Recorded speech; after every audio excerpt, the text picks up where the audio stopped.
මිනිසා විසින් හාරපු ගැඹුරුම වල ගැන ඔබ අහලා තියෙනවද? සෝවියට් සංගමයේ දශක දෙකක් තිස්සේ පොළව කිලෝමීටර් 12කටත් වඩා ගැඹුරට හැරුවා. ඒක තමයි කෝලා සුපර් ඩීප් බෝහෝල් ව්‍යාපෘතිය. ඔවුන්ගේ අරමුණ වුණේ පෘථිවි අභ්‍යන්තරයේ රහස් සොයා ගැනීමයි.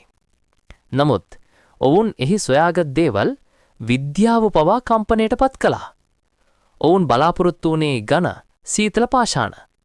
ඒත් ඒ වෙනුවට හමු වුණේ සෙල්සියස් අංශක 180ක අධික උෂ්ණත්වයක්. ඒ විතරක් නෙමෙයි.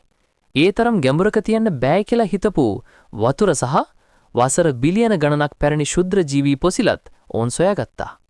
නමුත් හැමෝම කම්පණයට පත් කළේ ඒ ගැඹුරු වල ඇතුළෙන් ඇහුණු අමුතු විලාප දෙනා වැනි ශබ්ද. සමහරු මේවට කිව්වේ නිරයේ ශබ්ද කියලයි. අධික රස්නේ සහ පීඩනය නිසා කැණීම් නතර කළා. ඒත්